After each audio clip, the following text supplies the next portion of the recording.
তো সবাই আর কি আমার বলে যে আমি এতগুলা দল সাপোর্ট করি কেন, আর একটা নাকি আরেকটার প্রতিপক্ষ। আসলে ব্রাজিল আর আর্জেন্টিনার প্রতিপক্ষ এটা আমার ঠিক জানা নাই কোন দিক দিয়ে প্রতিপক্ষ আর কি। ওদের একসাথে ম্যাচ পড়ছে, হ্যাঁ 2K26 FIFA world cup right now, knockout match playing, you know. তো যেটা আর কি কথা, ওয়ার্ল্ড কাপ চলতেছে, 4 বছর পর পর ওয়ার্ল্ড কাপ আসে, আর এটার একটা উন্মাদনা থাকে অন্যরকম, সারা বিশ্ব জুড়ে এই উন্মাদনা ছড়ায় পড়ে। তো এটা বাংলাদেশও পড়ে, তো বাংলাদেশের ভিতরে আমিও পড়ি। আর যেহেতু বর্তমানে আছি হই হুল্লা আর চিল্লাপাল্লা নিয়ে, তো হই হুল্লা চিল্লাপাল্লা না করলে তো হয় না। তো 2026 যেহেতু চলতেছে, আর ওয়ার্ল্ড কাপও যেহেতু চলতেছে, 2022 খুব এনজয় করে খেলা দেখছি। শীতের সময় ছিল, সারা রাত্র বাইরে থাইকা গুইরা ঘাইরা, তারপরে বন্ধুদের নিয়ে হই হুল্লোড় করতে করতে খেলা দেখছি। তো 2026ও এইটাই চলতেছে। তো এই পর্যন্ত অনেকগুলা ম্যাচই চলছে। তো গ্রুপ পর্বের খেলা শেষ, এর ভিতরে এখন আবার দেখা যায় নকআউট পর্বের খেলা শুরু হয়েছে। তো নকআউটের ভিতরে অনেকে বাদ পড়ে গেছে, বড় বড় টিম, আবার কয়েকজন আর কি টিকা আছে। তো এর ভিতরে ব্রাজিল জাপানের সাথে খেলাধুলা কইরা একটা একটু আগে আছে আর কি, দেখা যায় অনেক ভালো ভালো দল বাদ পড়ে গেছে। এর ভিতরে জার্মানি, জাপান, নেদারল্যান্ড, 3টা দল বাদ পড়ে গেছে। আর অনেকগুলো দল বাদ পড়তেছে, কারণ এতগুলা খেলা তো দেখা সম্ভব না।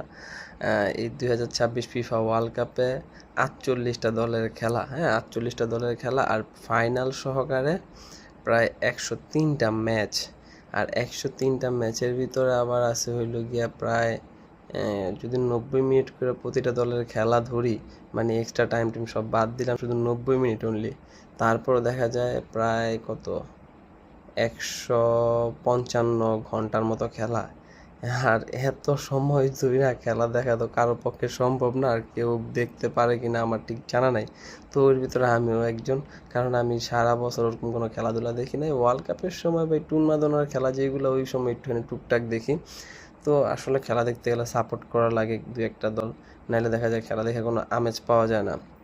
আর 48টা দলের যেহেতু খেলা, একটা দল যদি সাপোর্ট করতে যায়, একটা দলের হয়তো বা সর্বোচ্চ ফাইনাল পর্যন্ত গেলে 7টা কি 8টা খেলা আর কি দেখতে পারবো। যদি ও যদি একবারে গ্রুপ পর্ব থেকে ফাইনাল পর্যন্ত খেলে, মানে ওয়ার্ল্ড কাপের যে খেলা, তো এর ভিতর আবার পড়ে গেছে সকাল, ভোর, তারপর মধ্যরাত, মানে খেলার কোনো নির্দিষ্ট টাইম পাওয়া যেতেছে না। যা টাইম যাওয়া আছে ওই সময় আর কি খেলা দেখা সম্ভব না সবাই নিয়ে একসাথে। আর খেলে তো সবাই ভালো খেলে, যেহেতু ওয়ার্ল্ড কাপ খেলতেছে, তো মোটামুটি সবাই ভালো খেলে, আর সবারই খেলার একটা স্পিরিট আছে। এর ভিতরে কিছু কিছু প্লেয়ার আছে যারা নাকি খুব ভালো খেলে, হ্যাঁ এর ভিতরে মেসি, তারপর হইল গিয়ে রোনালদো, এমবাপে, নেইমার, হল্যান্ড, তো ওরা তো খুব ভালো খেলে, খুব ভালো প্লেয়ার। তো এর ভিতরে নেইমার একটু ইনজুরির কারণে ওর বেঞ্চে বসাই রাখছে, খেলতে পারতেছে না 2026। ও তো খুব ভালো ডিবলিং টিবলিং সব কিছুই খুব ভালোভাবে খেলতো। তো এটা আর কি এখন কপালের দোষ। তো যাই হোক, তো সবাই আর কি আমার বলে যে আমি এতগুলা দল সাপোর্ট করি কেন, আর একটা নাকি আরেকটার প্রতিপক্ষ। আসলে ব্রাজিল আর আর্জেন্টিনার প্রতিপক্ষ এটা আমার ঠিক জানা নাই কোন দিক দিয়ে প্রতিপক্ষ আর কি। ওদের একসাথে ম্যাচ পড়ছে, হ্যাঁ পড়তে পারে, যদি সেমিফাইনালে একসাথে ম্যাচ পড়তে পারে, সম্ভাবনা আছে, যদি ওরা যদি সবগুলা কোয়ালিফাই করে যাইতে পারে 2টা দলই। এর ভিতরে আবার কেউ যদি বাদ পড়ে যায়, তাহলে আবার ওদের সাথে দেখা হওয়ার সম্ভাবনা নাই। তো আসলে আর পর্তুগালও ফাইনালে গিয়ে দেখা করতে পারবো হয়তো। ব্রাজিল বা আর্জেন্টিনা যদি যাইতে পারে, বা পর্তুগাল যদি আসতে পারে, তাহলে ফাইনালে গিয়ে দেখা করতে পারবো। তো পর্তুগাল সাপোর্ট করার কারণ রোনালদো, ক্রিস্টিয়ানো রোনালদো আমার একটা ফেভারিট প্লেয়ার। আর হলো আর্জেন্টিনা সাপোর্ট করি, দেখা যায় ওদের দলীয় খেলাও ভালো, প্লাস হইলো মেসি, মেসি। আর হইলো ব্রাজিলটা পছন্দ করি, কারণ ব্রাজিল ফুটবল মানেই ব্রাজিল, যেটা আর কি বলা হয়। আর আসলে ব্রাজিলের খেলা বা প্লেয়ার ওরা খুবই ভালো খেলে, কিন্তু ওদের যেই দলীয় যে পারফরমেন্স ওইটা অত একটা ভালো হইতেছে না 2026 ফিফা ওয়ার্ল্ড কাপে, প্লাস 2022, তারপরে 2018, এইগুলো তো ওরকমভাবে ভালো করতে পারে নাই। তো যাই হোক, তাদের খেলার এভাবে কি বলে ক্লাব খেলা খুব ভালো খেলে, তারা দলীয় খেলা না খেললেও তো আসলে খেলা দেখতে গেলে কি সাপোর্ট করতে হয়, আর সাপোর্ট দিয়ে মানে খেলা দেখতে পারলে মজা লাগে। আর যেই দিন যার খেলা ওই দিন তো দেখা যায় তাদের সাপোর্ট মানে তাদের দলের জার্সি পরে যদি খেলা দেখা যায় তাহলে মজাটাই অন্যরকম।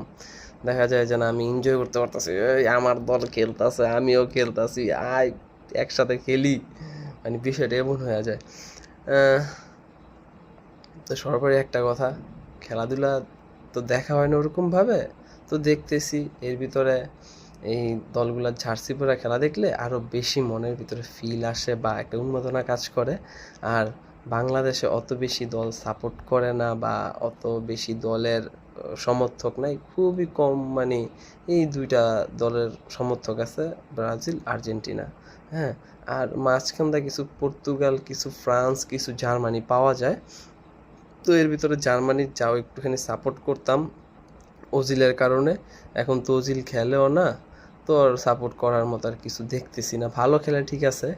আর ফ্রান্সের সাপোর্ট আমি করি, ওদের খেলা অনেক ভালো লাগে, কিন্তু কেন জানি না ওদের প্রতি ওই একটা টান আসে না, একটা টান যেন আছে না, ওই টানটা আসে না। তো এই কারণে আর কি একটু রাখছি, হোল্ড রাখছি কি বলে ফ্রান্সের ক্ষেত্রে।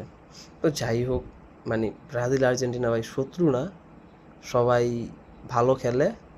আর দেখা যায় ব্রাজিলের প্লেয়ার আর্জেন্টিনার প্লেয়ার একসাথে হইয়া অনেক কি বলে অনেক ক্লাবে খেলতেছে, অনেক জায়গায় একসাথে তারা মিট করতেছে, মিউচুয়াল হইতেছে। আর আমাদের বাংলাদেশি কি এত একটা মানে ওদের ভিতরে রাগ ক্ষোভ পুষিয়া রাখতেছে যে একজন আরেকজনের দেখতে পারে না, বা একজন আরেকজনের লোকে দেখা হইলে একটা না একটা করবই, কি বলে বদনাম করবই, 7 আপ 3 পিস, এইটা সেটা, বাবার আছে চাচার আছে দাদার আছে এটা ওইটা, মানে এইগুলো আসলে একটা মানে বোকা যারা আর কি তাদের পরিচয় আমার কাছে মনে হয়, এটা ছাড়া আর কিছুই না।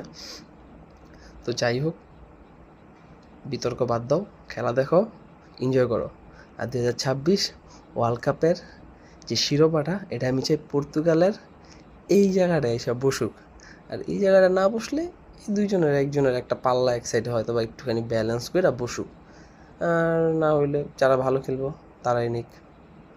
ওকে, ভালো থাকো, সুস্থ থাকো, আর সবাই খেলা দেখো, এনজয় করো।